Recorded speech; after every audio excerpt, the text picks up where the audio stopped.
இறுதி கட்டத்தை எட்டும் இந்தியா இலங்கை நில இணைப்பு விவகாரம். இலங்கை அதிபர் கூறிய பரபரப்பு தகவல் என்ன?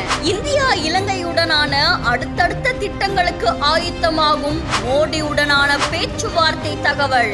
இந்தியாவையும் இலங்கையும் இணைக்கிற விதமா நில இணைப்பு தொடர்பான இந்த சாத்தியக்கூறு ஆய்வு இறுதி கட்டத்துல இருக்கு அப்படின்னு இலங்கையுடைய ஜனாதிபதியான ரணில் விக்ரமசிங்க தெரிவித்ததா கூறப்படுது. முதற்கட்ட பணிகள் முடிச்சதாகவும் இறுதி கட்ட பணிகள் விரைவில் முடிய இருக்கிறதாகவும் விக்ரமசிங்க தெரிவிச்சதா கூறப்படுது. ஜூலை 2023 விக்ரமசிங்க அவர்கள் இந்தியாவுக்கு பயணம் பண்ணியிருக்கும் போது பிரதமர் மோடி கூட இருந்த சந்திப்புல 2 நாடுகளுக்கு இடையான தரைப்பாலத்தை மேம்படுத்துறது பத்தி பல விஷயங்கள் விவாதிச்சதாகவும் கூறப்படுது.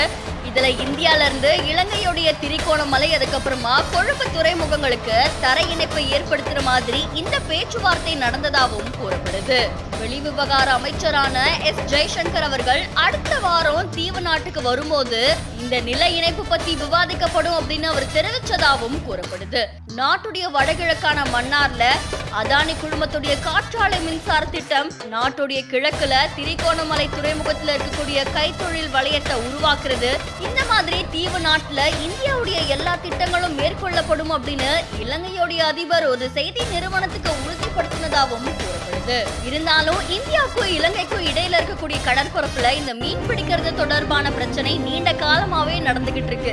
2 நாடுகளை சேர்ந்த மீனவர்களும் மற்றவங்களுடைய கடல் எல்லைக்குள்ள அத்துமீறி நுழையிறது, அடிக்கடி குற்றம் சாட்டப்படுறது, சில சமயங்கள்ல கைது செய்யப்படுறது, இந்த மாதிரியான பல விஷயங்கள் நடந்துகிட்டு வருது. இந்த நிலையில இந்த 2 நாட்டுடைய மீனவர்களும் பயன் பெற வகையில இந்த திட்டம் நடக்குமா அப்படின்ற கேள்விகளும் எழ ஆரம்பிச்சிருக்கு.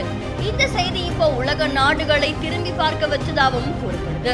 இந்த செய்தி தொடர்பான உங்களுடைய கருத்துக்களை நம்மளுடைய பதிவு செய்யுங்க. தொடர்ந்து பல செய்திகளுக்கு ஃபாலோ பண்ணுங்க.